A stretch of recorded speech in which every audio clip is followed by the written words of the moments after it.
Assalamualaikum warahmatullahi wabarakatuh. Perkenalkan, nama saya Muhammad Nuramin. Di sini saya akan mempresentasikan mengenai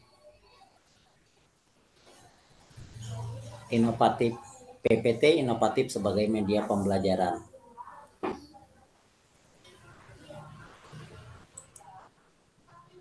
Tujuan penulisan makalah yaitu merencanakan pembuatan PPT inovatif, menganalisis dampak penggunaan PPT inovatif terhadap semangat belajar peserta didik. Pendapat para ahli. 1. Belinda Shopping-Theof, penggunaan media komputer yang interaktif sebagai media pembelajaran dapat memudahkan dalam mentransfer ilmu dengan adanya proses interaksi akan dapat mengunci informasi pada pemikiran siswa secara lebih lama. Dr. Sekian, media pembelajaran adalah hal-hal yang digunakan untuk menyampaikan pesan pembelajaran dan dapat merangsang pikiran, perhatian, perasaan, dan kemauan peserta didik sehingga dapat mendorong terjadinya proses belajar yang disengaja, bertujuan, dan terkendali. Perencanaan mencantumkan poin-poin penting dalam pembelajaran, menggunakan warna yang menarik, mempelajari software terlebih dahulu. Pengajar sudah bisa mengoperasikan LCD, proyektor, dan komputer. Hindari suara-suara dan animasi yang mengganggu konsentrasi belajar dan jangan terlalu banyak slide untuk setiap sesi. Menggunakan animasi, gambar, foto, atau film pendek bila diperlukan. Maksimal 20 slide. Hamid 2016. Manfaat penggunaan media PowerPoint dalam pembelajaran. Seorang guru sebaiknya memiliki inovasi dalam pelaksanaan proses pembelajarannya kepada siswa. Hal ini dilakukan agar guru mampu menjalankan tugas dan fungsinya dalam mengajar secara baik dan profesional. Tidak dipungkiri bahwa memiliki bekal materi pembelajaran yang cukup itu bukan hanya satu-satunya kunci utama dalam mengajar. Terciptanya suasana belajar yang menyenangkan dan menarik minat siswa juga sangat menentukan keberhasilan pembelajaran.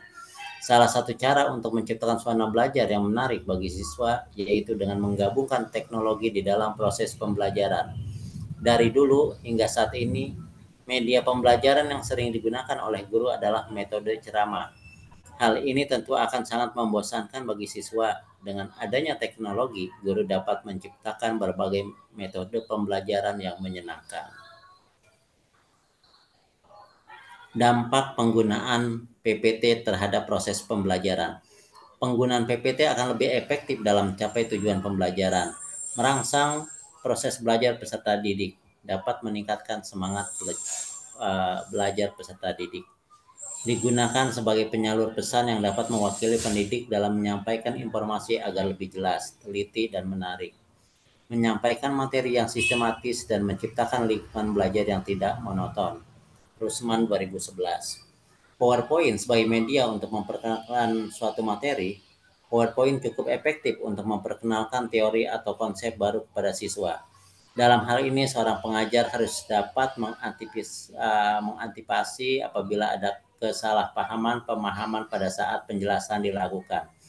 Untuk mencegah hal ini, kata-kata atau kalimat yang dipilih dalam suatu presentasi sebaiknya singkat saja, jelas, dan dipilih kata-kata sederhana dan umum sehingga mudah dipahami oleh peserta didik. PowerPoint sebagai media untuk latihan soal dan drilling. Pemanfaatan PowerPoint untuk latihan soal dan drilling sangat menguntungkan karena materi ini dapat digunakan berulang-ulang. Aplikasi ini juga dapat dimanfaatkan untuk media permainan dalam pembelajaran. Pengajar dapat menciptakan suatu permainan dengan menggunakan PowerPoint. PowerPoint untuk memberikan kuis pada siswa. Ada beberapa materi yang latihan ataupun kuisnya dapat diberikan dengan media PowerPoint. Salah satunya adalah kuis. Untuk melihat penguasaan kosakata mahasiswa, kosakata yang akan diujikan dapat dimasukkan ke dalam slide dan siswa diminta untuk menebak kata-kata yang ditunjukkan dalam interval waktu tertentu. Cara seperti ini cukup menarik dan menantang bagi para siswa. Ada beberapa modifikasi dan kreasi yang bisa dilakukan untuk dapat menciptakan desain slide PowerPoint interaktif yang menarik. unik, dan mampu menyampaikan materi secara jelas dan mudah dimengerti oleh anak didik. Hal ini perlu dilakukan karena adanya keterbatasan komunikasi antar pengajar dan peserta didik selama masa pemberlakuan hybrid learning. Beberapa hal yang dapat dilakukan adalah: A. Pastikan kita memberikan judul yang menarik, singkat, padat, dan membuat para siswa tertarik untuk mengetahui lebih lanjut tentang isi materi yang akan disampaikan. B. Tentukan desain slide sebelum membuat isi tulisan. Pemilihan font, warna tema, latar belakang, dan teks juga penting untuk menciptakan suatu keserasian dan keseimbangan desain. Perhatikan juga kontras antara warna, latar belakang, dan teks agar tidak terlalu mencolok. Pemilihan jenis font juga sangat mempengaruhi daya tarik suatu slide. Helvetica dan Arial adalah jenis font yang cukup menarik. Hindari memilih font yang terlalu menyempit agar mudah dibaca. Ukuran spasi juga harus dipertimbangkan agar jarak antar kalimat dapat terlihat rapi dan enak dipandang. Jumlah slide jangan terlalu banyak, sesuaikan dengan kebutuhan. Gunakan grafik dan gambar yang sesuai dengan materi yang disampaikan. Jangan memberikan terlalu banyak gambar di dalam slide, sehingga tidak terkesan terlalu penuh. Penggunaan grafik pun ataupun tabel dalam slide juga akan memberikan nilai tambah.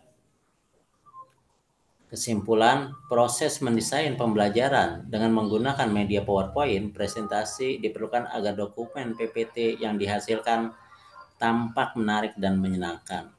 PPT yang inovatif dan menarik mampu meningkatkan semangat belajar peserta didik sehingga berdampak pula pada hasil belajarnya.